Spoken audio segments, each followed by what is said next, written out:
Welcome to Classes in Session Summer School with Doug Glanville, presented by UI Health.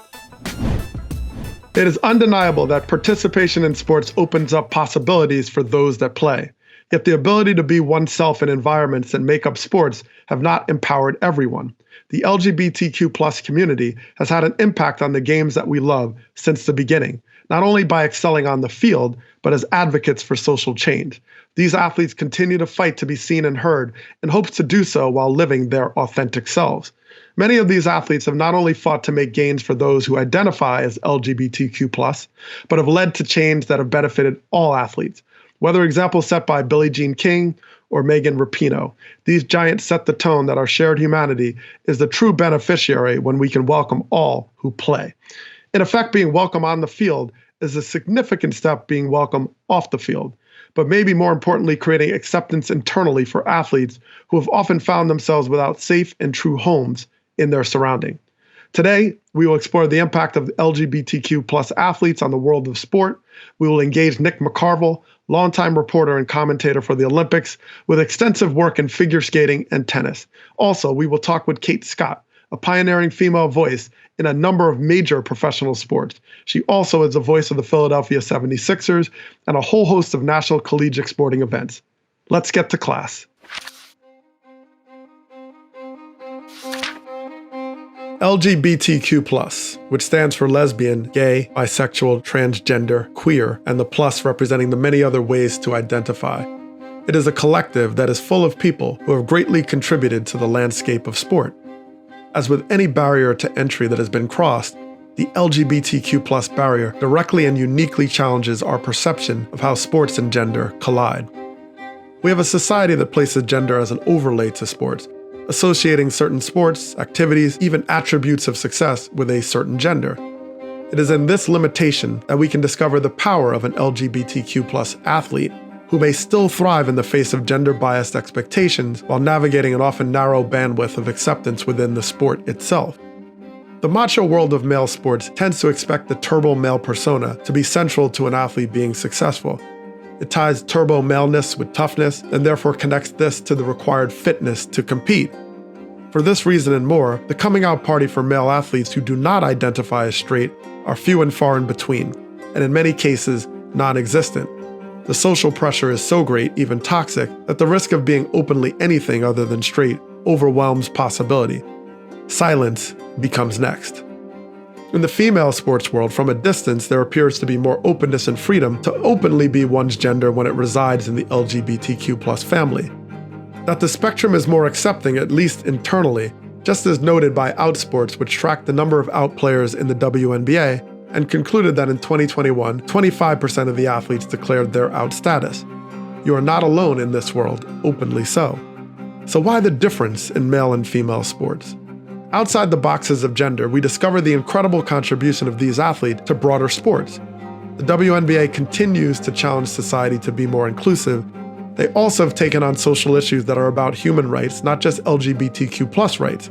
The sense of common ground and the importance of standing up for all people who are marginalized is central to their mission, as we saw in their work in the pandemic bubble. They boldly stood up to recognize George Floyd, Breonna Taylor, and so many others who were lost from interactions with police officers, calling attention to issues affecting Americans regardless of self-identification. This action harkens back to the pioneers who found greatness on the court to go with the social change that they sought to make. From the LGBTQ+ community, we think of Billie Jean King to Megan Rapinoe, to Renee Montgomery or Michael Sam, Renee Richards to Jason Collins, and the many allies who support their fight. These athletes connect their struggles for acknowledgement, acceptance, and equity and find a way to broaden their impact to include everyone. The mark of effective agents of change is when we all become beneficiaries. Whether in the voting booth or on the playing field, greater rights have been achieved because these athletes refused to stay in the box. In fact, they just built a bigger one and invited you inside. It presses us to ask the question, does the box even exist? Very fortunate to have our guest, Kate Scott, join us here at Classes in Session. Kate has done tremendous work by being a pioneering voice for NFL, NHL, many other sports, also the play-by-play voice of the Philadelphia 76ers, and done numerous work along the college and football and hoops line. So well-rounded. But Kate, thank you so much for joining us today. Oh, Doug, thanks so much for having me on. It's a pleasure to be here. So today, with our show, we always talk about the intersection of sport and society, and certainly as current events always present us these opportunities, seeing sport as the intersection, but not only a chance to see how they're similar, but also how we find our shared humanity. So for this particular episode, I wanted to understand more and unearth the contributions around the LGBTQ plus community. And so I want to start off by, well, you have a term that encompasses so many different perspectives, experiences, and identities, LGBTQ plus. So I'm curious your thoughts on the challenges of having such a wide collective, but also the assets and strength behind it in terms of advocacy. Yeah. Wow. Great question to start with, Doug. Well, I think like any group that is so diverse, the positives are the fact that you have so many different viewpoints, so many different perspectives, so many different just life views that can help push us forward. That's been one of the best things for me when it comes to being a member of this community, is that my experiences are my experiences, but I have so many friends who also identify as gay. And they have had vastly different experiences because of where they've grown up, because of the religious background they've had, because of their parents, because of the schools they went to. And then you pull back and bring in the bisexual members of our community and the transgender members of our community. And you keep going.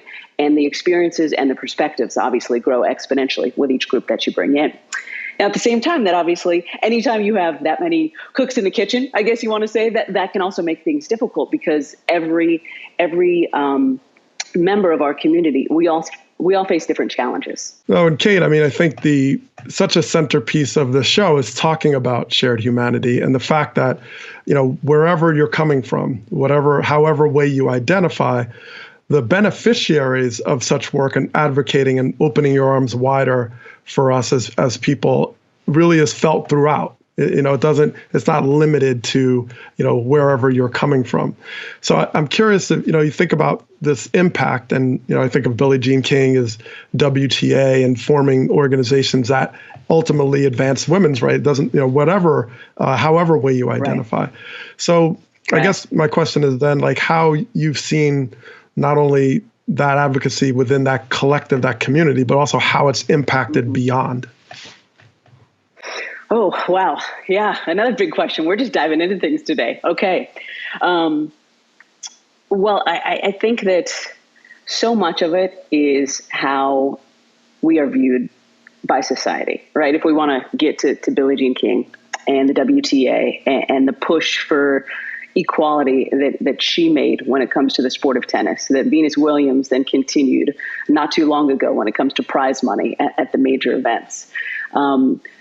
When all of a sudden you're on a level playing field, and my experience with this, and I don't know if this will speak to anyone, but marriage equality was a huge talking point a number of years ago, and it sounds as if it could become one again very soon. But back in the '00s, in the early 2000s, and then kind of into the next decade, it became a big talking point, right? That the LGBT community was pushing for same-sex marriage, or as we called it, marriage equality, just wanted the right to be civilly married. And there was a lot of dissent within the community. And the response was, it is about being seen as equals with our straight brothers and sisters. And a lot of other dominoes will fall once that is achieved, because once you're able to say, this is my wife, this is my husband. And I didn't really understand that at the time, but it came to make sense because my wife and I got married back in 2008, and I sensed a true shift in the way people treated me once I was able to start calling her my wife. And it sounds weird, right? But there's something about that equal footing that then has a ripple effect. We continue with Kate Scott discussing the impact of Title IX on the fight for equality for all.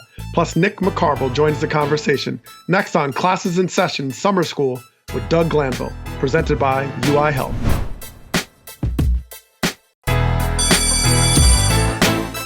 Welcome back to Classes in Session Summer School with Doug Glanville, presented by UI Health, as we continue with Kate Scott.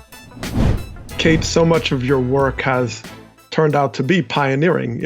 As a female voice in so many of these sports that you've jumped into, you've kind of set the tone. And so this is a question I ask often of my students in class. I ask them, if you are a pioneer, does that make you an activist? Does that make you an agent of change just in and of itself? I guess, what are your thoughts about your experience and how that's played into your future and present? Yeah, I think it does, Doug. I think it really does. And I'm trying to remember who said it a few years ago, but my existence is activism. I know multiple people have said that over the last few years, but just by being here, being myself, doing what I'm doing, and being one of the first, and I know you can relate to this as well, Doug, that to some people is seen as activism, just because they haven't seen or heard someone like me before doing what I'm doing. And to them, that doesn't sit right. Without me even uttering a word, that can be a lot for some people. So I think that is a truth, but then also the fact that I want to be vocal about who I am because I know the power that it holds. And if I do well in this position as a play-by-play announcer, because that's what it comes back to, right? If I stink at what I'm doing, if I'm awful at my job, none of the other stuff I care about are going to matter, right? If you weren't a great baseball player, Doug, all the other things you care about, they don't matter as much. But so that's what I always come back to: be the best play-by-play announcer that you can be. And then all the things I care about: opening doors for other women, opening doors for other members of the LGBTQ plus community, opening doors, as I just say, for others, because I've identified as an other for a long time. So yeah, I think that just by existing, I am an activist. And then add into that the fact that I want to be as visible and vocal as I can when I think the timing is right. That just adds another layer to it for me. What have you found from just sort of, we're talking now 50 years anniversary around Title IX, in terms of, how that has actually impacted your life, your journey, or how you've engaged sports as a whole? Well, Doug, I don't think I'd be here having this conversation with you. In fact, I know that I wouldn't be here having this conversation with you if Title IX didn't exist. Sports has been my life since I was a very little girl, and it still blows me away that my mom and my mother-in-law, even if they wanted to, couldn't have played sports in college. That blows me away. And sports has shaped every aspect of my being, my resiliency, my ability to deal with failure, my ability to work around really difficult hurdles and challenges, my ability to work with other people. And I know that all the things that I needed to be successful in the sports broadcasting industry, I learned through sport. I know that I wouldn't be as strong, I wouldn't be as confident, I wouldn't be as willing to deal with all the blowback that has come from me trying to be the first in a lot of different aspects of this industry. I'm so thankful for Billie Jean King and Title IX, because I know that my life that I'm leading right now does not exist if that law didn't pass all those years ago. Very thrilled to have our next guest, Nick McCarvel, who spent a lifetime in sports covering as a reporter and a commentator. He has covered the Olympics at the highest level and also specializes in figure skating and particularly tennis. So very excited to talk to you, Nick, and thanks for joining. Yeah, Doug, thank you for having me on the show, and I'm looking forward to the chat. Well, I just want to ask, what are the challenges and maybe assets of just having such a broad collective? Because, each letter within the LGBTQ sort of acronym, so to speak, is a different sensibility, a different identity. I think this is an interesting one because it's Pride Month. In June, we've been celebrating the contributions not only in sport, but beyond that for the cultural community, for our world as a whole, and what the queer community has contributed to it and the struggles. I especially look at women's tennis. We look at the WNBA. You look at it, women in sports, and the lesbian community has really led that movement, that discussion. Whereas queer men, gay men in sports, as you well know, as I know, it's been slower to come around. There are so many different factors to that. But I think when we step back and we look at each of the letters, you look at all of the conversations around these different communities, it is a wide swath. And so to paint it with one brush, that's not an easy thing to do. But I think what I've tried to do as a journalist, as a queer person myself, is have these kind of conversations where you're learning, I'm learning. Representation is so big, and giving athletes platforms to be themselves and to feel comfortable to compete at the highest level and to celebrate who they are, both as a person, as an athlete. That's what I always think is going to be the most important thing. And then you've got to take one conversation, I think, at a time. We both cover the sport, so to speak, at this stage. And I'm curious if you felt there was some parallel benefit within the industry covering the sport, because, the sports may be pushing the envelope in certain ways or changing, sort of conventional expectations. What have you found just in covering the game that, as you watch this activism and change, has that sort of spread or impacted in the same way within your field? Yeah, I think coverage is huge. I think we're more aware of that than maybe, Doug, than we ever have been before. I think mostly for the better. Women's sports, Billie Jean actually often says women's sports only gets 4% of the coverage that men's sports does. And I think you can speak to really well as a former professional athlete is, let's try to understand the athlete experience better. And for a long time, that just wasn't part of our lexicon. We weren't discussing mental health. We weren't discussing all of the impacts that can go into how an athlete performs. Again, it goes back to the athlete being a person, being a human being, just like you and me. And so I've done a huge amount of learning in my career, and I only want to learn more. I mean, in my intro, you said lifetime. I'm only 36, so I've got a lot of road to go in my coverage and understanding things better. We'll be right back on Classes in Session Summer School with Doug Glanville, presented by UI Health. Welcome back to Classes in Session Summer School with Doug Glanville, presented by UI Health. Well, Nick, and one thing I found so compelling, I listened to your interview on Outsports a few years ago. I think it was before you were covering Tokyo. And the line that I wrote down from it is, sports have a gender, right? And I was compelled by listening to your sense of, I'm going to choose a sport, but I'm concerned that I may not be hetero enough because of the nature of the sport. So, what has been, sort of your findings over the past couple of years since that interview about the sense of sport having a gender? Yeah, I remember exactly that conversation on Outsports. And I think then what I was looking at especially is you look at the opportunity for, say, figure skating. That's a sport that I've covered now for 4 Olympics. I think that the more that young girls and young women are shown that if they succeed at whatever level it is, that they can also participate in professional sports, I think that's huge.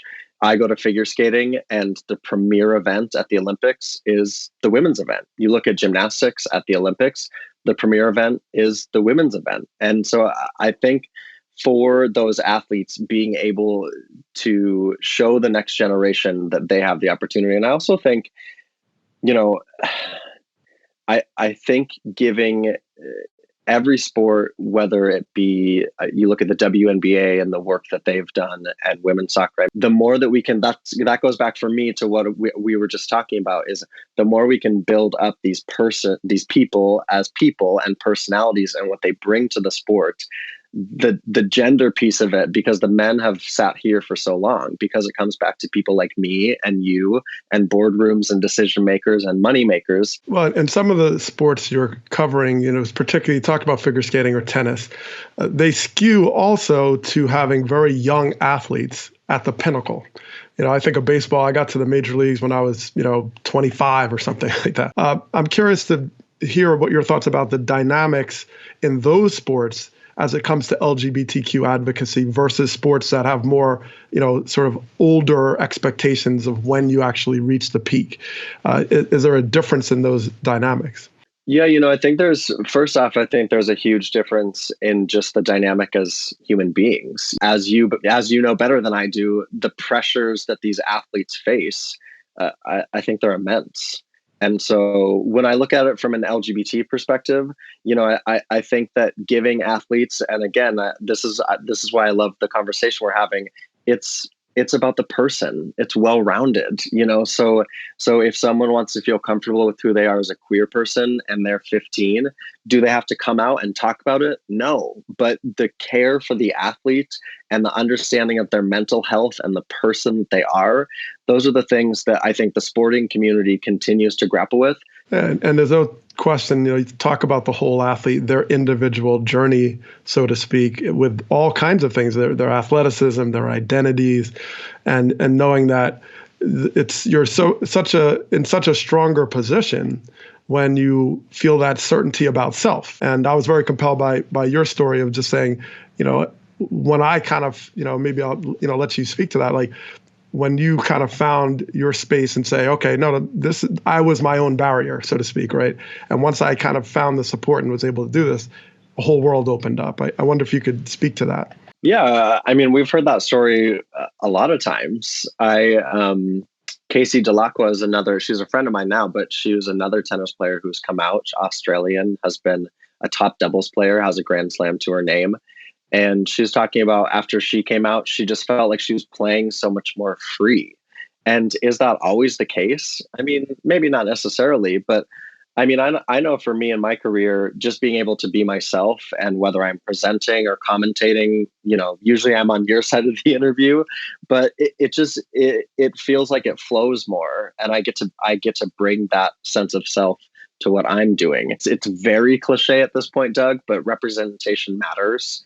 And it really does for young kids, for not even just for young kids, but for any individual to see someone like them that they relate to, that they have the same skin color, the same sexual orientation, the same color of hair, whatever it is. Having those people that you can look to and say, wow, I feel your success. Sports continue to be a central part of our entertainment landscape, full of loyalties, pride, and commitment.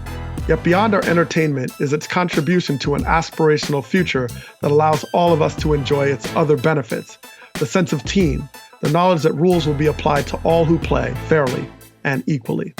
As time marches on, it is indisputable that our LGBTQ+ community has added to the width of how sports embraces all of those who have strived for excellence within its field of influence, that we can find a great equalizer in achievement while working to be our best that has rewards beyond identity.